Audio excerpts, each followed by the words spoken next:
नमस्कार साथियों, स्वागत है आप सभी का हमारे यूट्यूब चैनल पे।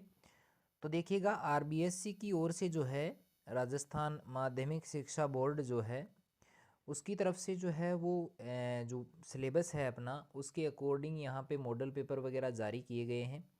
आप सबको पता होगा कि बोर्ड की एग्ज़ाम्स जो हैं वो बात करें 15 फरवरी से लेके 29 फरवरी तक जो है वो आयोजित होंगी। इनके बीच में कभी भी जो है वो स्टार्ट हो सकती हैं। मार्च में जो है वो लगभग आपकी सारी एग्ज़ाम्स जो है वो कंप्लीट हो जाएंगी, क्योंकि आप सबको पता होगा कि लोकसभा के चुनाव जो हैं वो इसी साल होने हैं।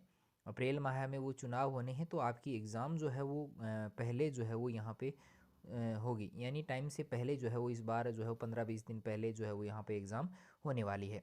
तो यहाँ पे उस तरीके से अपने को पढ़ाई करनी है, क्योंकि अपने पास में लगभग बात करें 35-40 दिन जो भी हैं अपने पास में, उसके अकॉर्डिंग हमें पढ़ना है। तो देखिएगा, सबसे पहले बात करें प्रश्न पत्र। यहाँ पे हिंदी अनिवार्य विषय को लेके हम बात करेंगे। 12th क्लास का ये रहेगा। 80 नंबर का आपका पेपर आएगा। उसमें आपको ज्ञान से संबंधित जो है वो 19 नंबरों का यहाँ पे मैटर रहेगा।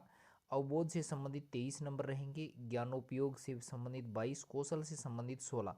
ये चीज़ें आपकी कम समझ में आती हैं, थोड़ी सी दिक्कत नहीं है, समझना भी नहीं है अपने को, ज़्यादा इस पर फोकस भी नहीं करना है, ज़्यादा टाइम इन पे वेस्ट नहीं करना है अपने को। अभी यहाँ पे इनको थोड़ा सा समझना है। आपके जो वस्तुनिष्ठ प्रश्न होंगे, यानी मैं बात करूँ ऑब्जेक्टिव टाइप क्वेश्चनों की संख्या, आपके जो है वो हिंदी में 12 क्वेश्चन आपको मिलेंगे। प्रत्येक प्रश्न आपका 1-1 नंबर का रहेगा। और उस हिसाब से अगर बात करें तो लगभग जो है परसेंटेज तो थोड़ा सा मैं कहूँगा सही नहीं दिया होगा इन्होंने, थोड़ा गड़बड़ ही है लगभग। यहाँ पे आपको 20 मिनट का समय इसमें लगने वाला है, ठीक है। रिक्त स्थान वाले प्रश्न आपको 6 मिलेंगे, 1-1 नंबर के होंगे, सारे के सारे 6 नंबरों का ये मीटर रहेगा। फिर आते हैं छोटे वाले क्वेश्चन, 1 लाइनर, 2 लाइनर, 3 लाइनर वाले, वो 12 क्वेश्चन आएंगे और 1-1 नंबर के ये प्रश्न रहने वाले हैं। बात करें आगे, लघुत्तरीय प्रश्न होते हैं, यानी 30 से 40 शब्दों वाले जो प्रश्न होते हैं उनकी संख्या यहाँ पे 5 है और 2-2 नंबर के ये सारे प्रश्न रहेंगे। और बात करें यहाँ पे टोटल जो है वो 10 नंबरों का ये भी मैटर रहेगा। फिर आते हैं दीर्घ उत्तरीय प्रश्न, जिसमें आपके 5 प्रश्न और एक ये 6 प्रश्न यहाँ पे रहेंगे। और 6 प्रश्नों में जो है वो ये 5 प्रश्न जो 3-3 नंबर के रहेंगे, एक प्रश्न आपका यहाँ पे 4 नंबर का यहाँ पे दिया गया है ना। और 4 जो है वो कुल अंक यहाँ पे रखे गए हैं, और सॉरी यहाँ पे 12 अंक रखे गए हैं। ये थोड़ा सा मिसअंडरस्टैंडिंग, अच्छा हाँ नीचे वाले में आ गया, थोड़ा सा ना जल्दबाजी में थोड़ा सा हो जाता है, देखो बहुत बारीक है यहाँ पे। तो देखें यहाँ पे ये जो है वो दीर्घ उत्तरीय वाला ये 15 नंबर का रहेगा, ये और ये 4 नंबर का हो गया। फिर आप सबको पता होगा कि निबंधात्मक प्रश्न भी अपने यहाँ पे होते हैं, 2 निबंधात्मक रहेंगे और ये यहाँ पे 2 अलग अलग प्रकार के हैं, ठीक है। इनमें जैसे मान लो अपने पत्र आ गया, निबंध आ गया, ये सारे जो है वो निबंधात्मक में माने जाएंगे। ये बुक्स वाले क्वेश्चन है, ठीक है। तो यहाँ पे ये 6 नंबर का रहेंगे, 2 प्रश्न हैं 6-6 नंबर के रहेंगे। और यहाँ पर ये जो है वो एक प्रश्न 4 नंबर का रहेगा, एक प्रश्न ये 5 नंबर का रहेगा। इसके अलावा बात करें तो ये टोटल अंक यहाँ पे दिए गए हैं, टोटल अंकों की जो संख्या है वो 80 हो जाती है। और प्रश्नों की संख्या अगर हम बात करें तो आपको 45 प्रश्न यहाँ पे टोटल जो है वो देखने को मिलेंगे। वैसे ज़्यादा नहीं है, वैसे 18-19 प्रश्न आपको मिलेंगे, लेकिन उसमें जो है वो आंतरिक क्वेश्चनों की वजह से जो है वो 45 क्वेश्चन यहाँ पर मिलेंगे। खंड आपको स और द जो होगा उसमें आपको जो है विकल्प दिया जाएगा, यानी 2-2 क्वेश्चन उनमें दिए जाएंगे, जिसमें व्याख्या वगैरह है, दीर्घ उत्तरीय प्रश्न है, निबंध है, पत्र है, ये सारे जो है इसमें आपको विकल्प दिया जाएगा। आगे चलते हैं। यहाँ पर भी परसेंटेज में थोड़ा गड़बड़ रहेगा, ये 30% वगैरह ये ज़्यादा है। इनमें से आप मैं बात करूँ 3-3% आप जो है प्रत्येक में जो है वो कम कर दीजिएगा। यहाँ पे अपठित वाला जो मैटर रहेगा अपने, वो 12 नंबर का यहाँ पे मैटर है, जिसमें 12 क्वेश्चन सॉरी यहाँ पे 12 क्वेश्चन पूछे जाएंगे। बेसिक वाले इसमें नहीं आएंगे, इसमें छोटे वाले क्वेश्चन पूछे जाएंगे। रचनात्मक लेखन की बात करें, पत्र और निबंध आपके 9 नंबर का यहाँ पे रहेगा। और व्यवहारिक व्याकरण की मैं बात करूँ तो व्याकरण आपके लगभग 8 नंबरों की है। अभिव्यक्ति और माध्यम वाली जो पुस्तिका है आपकी, जिसमें 2-3 चैप्टर हैं, जिसमें आलेख आ जाता है, फीचर आ जाता है और समाचार लेखन आ जाता है, तो ये टोटल 7 नंबर का यहाँ पे रहेगा। अपनी सबसे मोस्ट इंपॉर्टेंट जो पुस्तक है जिसका नाम है आरोह है, आरोह जो पुस्तक है वो लगभग आपके 32 नंबर की रहने वाली है। वितान पुस्तिका भी बड़ी इंपॉर्टेंट है, 12 नंबरों का यहाँ से भी मैटर उठाया जाएगा। चलिए आगे चलते हैं। यहाँ पर ये थोड़ा सा ब्लू प्रिंट इसका जो है वो बता देता हूँ आपको, किस तरह से कौन से टॉपिक से जो है वो कितने नंबर के किस तरह के सवाल जो है वो यहाँ पे पूछे जाएंगे। नज़र तो आ रहा होगा, बढ़िया से दिख रहा होगा। फिर भी नहीं दिख रहा है तो उसको थोड़ा सा जो है आप ब्लूप्रिंट उसमें से निकाल लीजिएगा, जो अपनी साइट रहेगी माध्यमिक शिक्षा बोर्ड की, वहाँ से ये मिल जाएगा। ठीक है, चलिए अभी देखते हैं कि यहाँ पर देखिए अपठित वाले में आपको जो है वो यहाँ पर ये जो कोष्ठक के बाहर की जो संख्या है वो अंकों की है, अंदर जो है वो प्रश्नों की संख्या है। यहाँ पर देखिएगा 6 प्रश्न तो यहाँ पर हैं, ज्ञान से रिलेटेड पूछे जाएंगे। अवबोध से संबंधित 5 प्रश्न अति लघु उत्तरीय में रहेंगे, और यहाँ पर एक प्रश्न और है, यानी टोटल 12 प्रश्न जो है वो अपठित वाले में पूछे जाने हैं। रचनात्मक लेखन पत्र निबंध वाले में देखो एक एक प्रश्न है, और 4-4 नंबर का है, एक 5 नंबर का है। ठीक है, यहाँ पर स्टार मार्क भी लगाया गया है, उसका कारण है कि अंकों में जो है वो कम ज़्यादा जो है वो किया जा सकता है। व्यवहारिक व्याकरण में देखो एक तो आपके 2 प्रश्न तो आपके जो है वो यहाँ पे बताए हैं। बात करें एबेसड वाले में, एबेसड वाले में 2 प्रश्न आएंगे। इसके अलावा बात करें रिक्त स्थान आएंगे इसमें, एक तो यहाँ पे रहा, 4 यहाँ पे रहा, 5 जो है वो 5 और एक 6 रिक्त स्थान जो है वो यहाँ पे पूछे जाएंगे व्याकरण से। व्याकरण में 6 तो रिक्त स्थान वाले आएंगे, और दो जो प्रश्न हैं वो आपको मिलेंगे यहाँ पर, हाँ 2 जो मिलेंगे वो मिलेंगे आपको एबेसड वाले में। भाषा अभिव्यक्ति माध्यम में देखो एबेसड वाले में एक प्रश्न है, 2 प्रश्न आ गए हैं ना, दो प्रश्न तो आपको एबेसड वाले में मिलेंगे, भाषा और अभिव्यक्ति और माध्यम वाले में।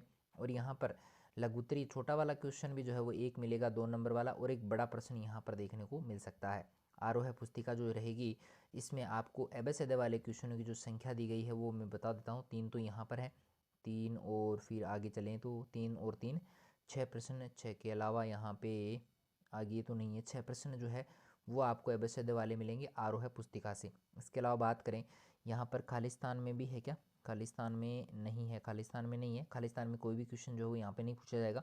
फिर देखो लघुत्तरीय क्वेश्चनों की संख्या यहाँ पे दी गई है। लघुत्तरीय जो क्वेश्चन है वो यहाँ पे एक क्वेश्चन है, एक और एक 2 क्वेश्चन है यहाँ पे। और निबंधात्मक प्रश्नों की संख्या की बात करें तो यहाँ पर वो है एक है, अथवा वाला यहाँ पे इसमें मिलेगा, एक और 2 प्रश्न यहाँ पर मिलेंगे।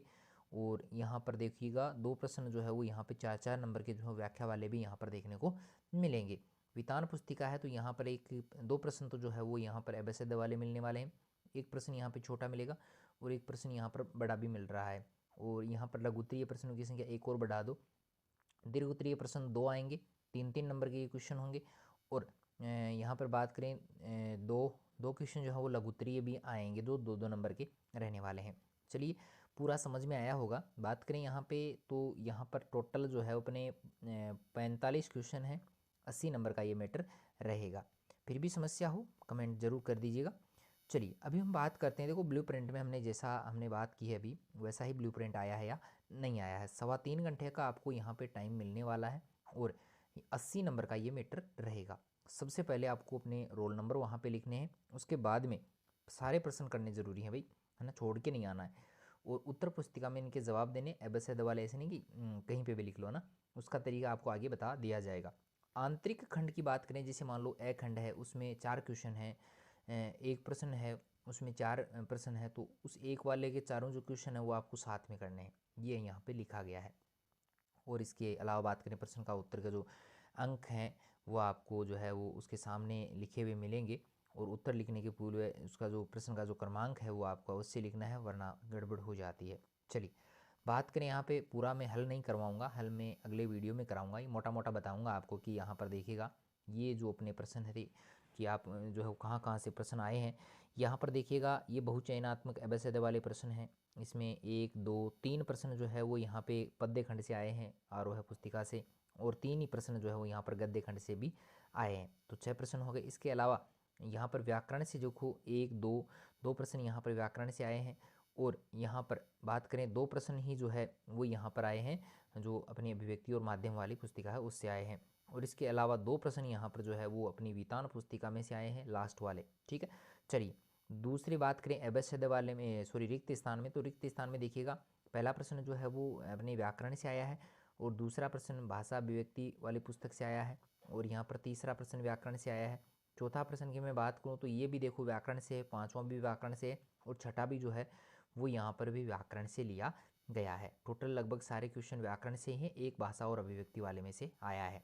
ठीक है, चलिए फिर यहाँ पर अपठित गद्यांश है जिसमें आपको प्रश्न आएंगे, आपके 6 प्रश्न आने हैं। शीर्षक आपको इसमें पूछा जाएगा, थोड़ा सा ध्यान से इसको देख लीजिएगा। व्याकरण से संबंधित जो है वो चीज़ें भी यहाँ पे पूछी जा सकती हैं। फिर पद्यांश आएगा अपठित वाला, उसमें भी आपको लगभग जो है वो 6 प्रश्न आपको यहाँ पर मिलेंगे। फिर अपना बैखंड जो है वो यहाँ पे शुरू हो जाता है, जिसमें 40 शब्दों वाले 2-2 नंबर वाले जो उत्तर हैं वो यहाँ पे जो है प्रश्न आपको देखो। इसमें सबसे पहला प्रश्न जो है वो भाषा अभिव्यक्ति वाली जो पुस्तक है उसमें से आया है, अभिव्यक्ति और माध्यम वाली से। फिर एक प्रश्न जो है वो यहाँ पर देखिएगा, कैमरे में बंद अपाहिज है, ये अपना कविता वाले पाठ से आया है, और ये भक्तिन वाला है ना। इसके अलावा 2 प्रश्न यहाँ पर जो है वो आए हैं अपनी वितान पुस्तिका से। ठीक है, चलिए बड़े वाले क्वेश्चनों की बात करें जो 60 से 80 शब्दों में इनके उत्तर देने हैं आपको। एक तो आएगा अपने पद्य भाग से, पद्य भाग से एक प्रश्न है, और एक गद्य भाग से आरोह पुस्तिका से। इसके अलावा मैं बात करूँ जो है अपनी एक प्रश्न यहाँ पर जो है वो आया है अपने वितान पुस्तिका से। वितान से एक नहीं 2 प्रश्न यहाँ पर आए हैं बड़े वाले, 3-3 नंबर के ये प्रश्न हैं। इसके अलावा फीचर वगैरह से जो है, फीचर है, आलेख है, इनसे संबंधित यहाँ पर 3 नंबर का एक बड़ा सवाल मैंने बोला था। कवि परिचय दोनों में से जो है, अगर आप गद्य खंड का याद, वितान पुस्तिका के कवि परिचय याद नहीं करने हैं, सिर्फ आरोह पुस्तिका के करने हैं, उसमें भी आप चाहो तो गद्य खंड वाले कर लो या पद्य खंड वाले टोटल याद कर लो, या सारे याद करने तो सारे कर लो, कोई दिक्कत नहीं है। फिर अपने दय खंड आ जाता है, उसमें अपने देखो सप्रसंग व्याख्याएँ जो है वो यहाँ पे दी गई हैं। ये भी बढ़िया सवाल है, 6 नंबर का यहाँ पे सवाल है, जिसमें से 2 नंबर आपके जो है एक एक नंबर के जो है वो आपके जो कहते हैं ना प्रसंग और संदर्भ वो है वो रहेगा, विशेष 1 नंबर का रहेगा। इसके अलावा बात करें वो 4 नंबर की आपकी व्याख्या रहने वाली है, अथवा में यहाँ पर आपको देखने को मिलेगा। यहाँ पे बात करें सप्रसंग व्याख्या गद्यांश जो है वो गद्य से भाग से ली गई है, ये भी वितान से नहीं आएगी, आरोह से ही आने वाली है। ठीक है, चलिए 18वें नंबर का जो यहाँ पे सवाल है उसमें जो है बात करें विज्ञप्ति, यानी वो पत्र वाला है अपना, जिसमें 4-5 जो है वो अपने दिए गए हैं, विज्ञप्ति है, ज्ञापन है, अधिसूचना है ना। इसके अलावा बात करें 19वां हमारा जो प्रश्न रहेगा, लास्ट प्रश्न है, 19 प्रश्न ही है, निबंध वाला ये प्रश्न रहेगा। 5 नंबर का ये सवाल है, 4 निबंध आपको मिलेंगे, जो अच्छा लगे आपको वो यहाँ पर आप कर सकते हैं। ठीक है, पूरा वीडियो समझ में आया होगा। कहीं पे कोई समस्या हो बेझिझक आप कमेंट करें, आपकी पूरी हेल्प की जाएगी। वीडियो काफ़ी दिनों से नहीं डाला है तो आप चिंतित नहीं होएं, क्योंकि बहुत सारा काम जो है वो बीच में अटक गया था, तो उस वजह से थोड़ा सा लेट हो गए। बाकी अब जो है वो डेली वीडियो डाला जाएगा। चलिए मिलते हैं नए वीडियो के साथ में, तब तक के लिए थैंक यू।